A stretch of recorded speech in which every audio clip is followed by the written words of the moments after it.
O Senhor esteja conosco. Ele está no meio de nós. Proclamação do Evangelho de Jesus Cristo segundo Mateus. Glória a vós, Senhor. Naquele tempo, Jesus, vendo as multidões, compadeceu-se delas, porque estavam cansadas e abatidas, como ovelhas que não têm pastor. Então disse aos seus discípulos: a messe é grande, mas os trabalhadores são poucos. Pede, pois, ao dono da messe que envie trabalhadores para a sua colheita. Jesus chamou os 12 discípulos e deu-lhes poder para expulsarem os espíritos maus e para curarem todo tipo de doença e enfermidade. Estes são os nomes dos 12 apóstolos. Primeiro, Simão, chamado Pedro, e André, seu irmão. Tiago, filho de Zebedeu, e seu irmão João. Filipe, Bartolomeu, Tomé e Mateus, o cobrador de impostos. Tiago, filho de Alfeu, e Tadeu, chamado o Zelota, e Judas Iscariotes, que foi o traidor de Jesus. Jesus enviou estes 12 com as seguintes recomendações: não deveis ir aonde moram os pagãos, nem entrar nas cidades dos samaritanos. Ide antes as ovelhas perdidas da casa de Israel. Em vosso caminho anunciai: o reino dos céus está próximo. Curai os doentes, ressuscitai os mortos, purificai os leprosos, expulsai os demônios. De graça recebestes, de graça deveis dar. Palavra da salvação. Glória a vós, Senhor. Ave Maria, cheia de graça, Senhor é convosco. bendita sois vós. Santa Maria, Mãe de Deus, rogai por nós, pecadores, agora e na hora de nossa morte. Nós estamos no 11º domingo do tempo comum. Hoje, dia do Sagrado Coração de Maria, dia também de um santo muito conhecido, né, Santo Antônio. Mas hoje as palavras, elas têm muito a ver, se a gente for ver, né, com as leituras da semana passada. Êxodo 19:3 diz assim: Moisés então subiu ao encontro de Deus. Viste o que fiz aos egípcios, disse Deus, e como vos levei sobre asas de águia e vos trouxe a mim. Eu sou muito curioso, né? Por isso que eu tenho o caderno aqui. Eu não vou falar tudo que está aqui no caderno, não, né? Vocês vão pegar um pouquinho do futebol ainda, né? Mas eu sou muito curioso. Eu vi aqui asas de águia. A expressão asas de águia simboliza o quê? Liberdade.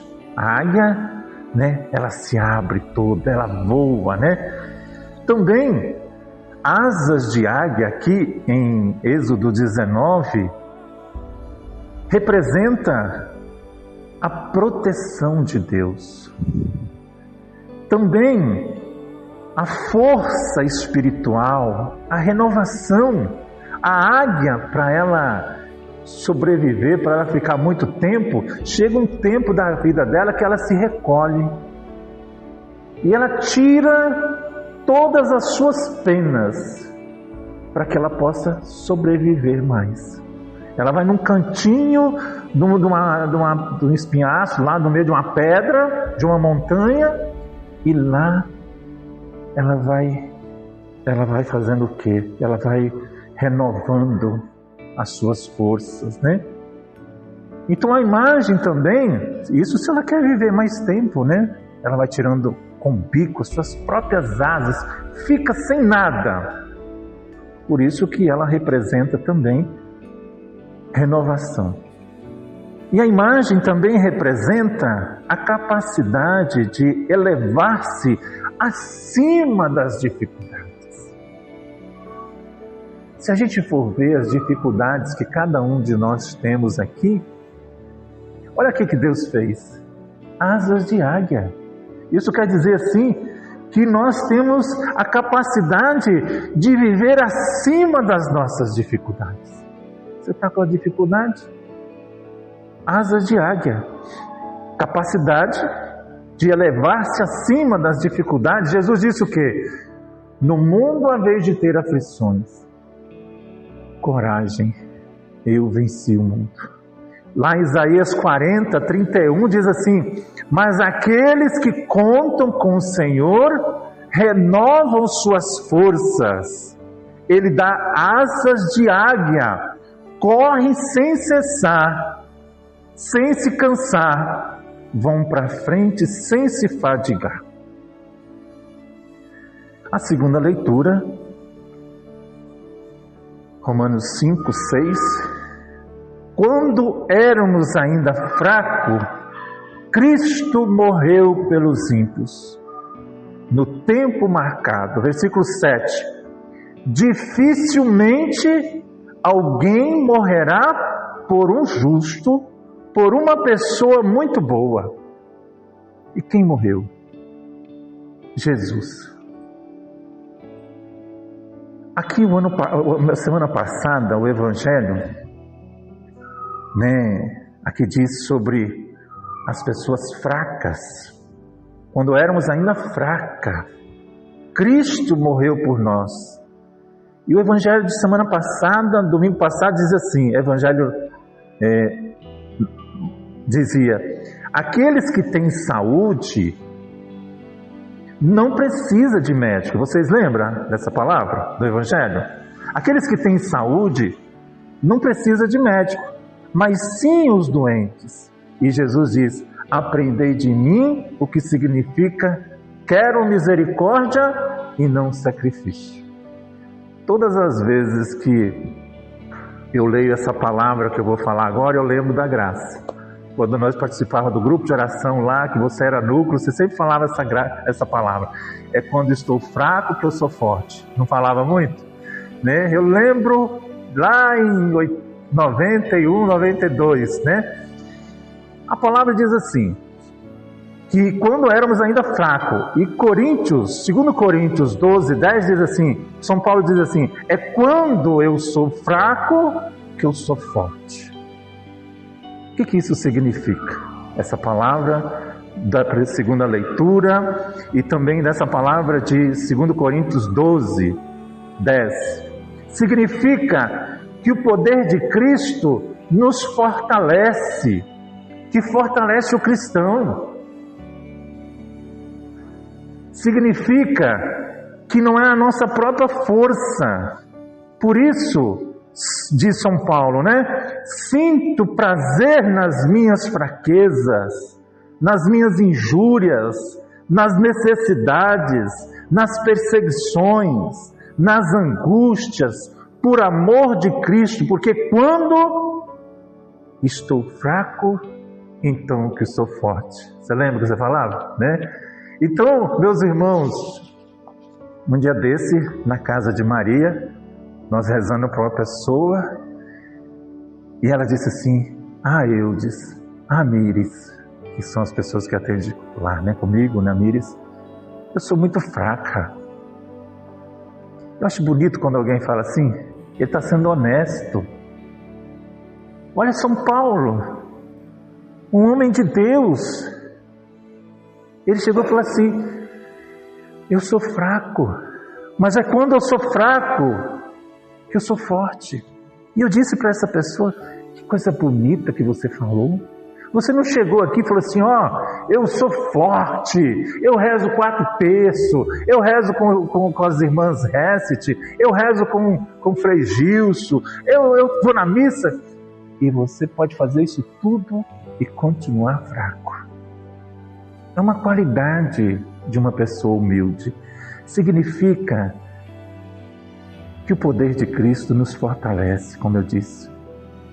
essa graça mergulhosa na onipotência de Deus. E o Evangelho de hoje, né? Mateus 9, 35 a 10, Jesus comparou a multidão que o seguia como um rebanho de ovelhas sem pastor.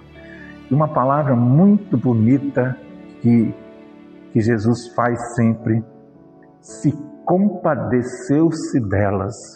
Se compadecer é você se colocar no lugar daquela pessoa. Quando aquele senhor, eu chego até a me emocionar, ele falou assim: meu filho nasceu sem anos, eu vou levar essa bolsinha, mas com o que eu vou fazer com isso? Meu Deus do céu, as pessoas sofrem demais. E se você não se compadecer com o sofrimento dessas pessoas, meus irmãos, você não é cristão.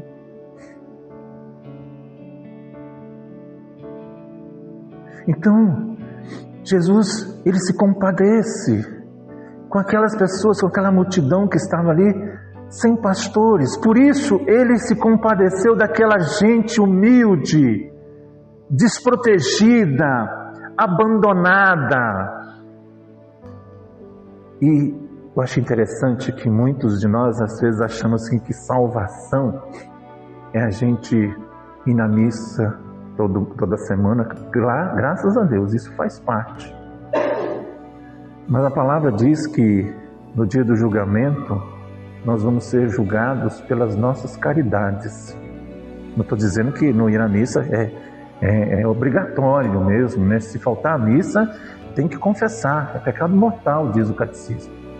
E lá diz assim: eu tive preso, eu tive doente, eu estava nu e me vestiste. Quando foi, Senhor, que eu fiz isso? Quando você ajudou um desses pequeninos. Viu a história da senhora que não tinha nada, só tinha uma escova, não tinha sabonete, não tinha roupa íntima. Aí a gente vai ver que se a gente é cristão. Então, se compadecer, meus irmãos, é isso. Jesus se compadeceu daquelas pessoas desprotegidas, abandonadas. Ovelhas são animais indefesos e por isso necessitam de um pastor. Do mesmo modo, nós também somos indefesos, frágeis, somos presas fácil de muitos lobos no dia de hoje. Mas o mais importante é que Jesus se compadece de nós. Jesus se importa com os nossos sofrimentos. Precisamos oferecer a Ele as nossas dores. Ele não é indiferente ao sofrimento que cada um de nós passa. Pode ter essa certeza. Louvado seja nosso Senhor Jesus Cristo,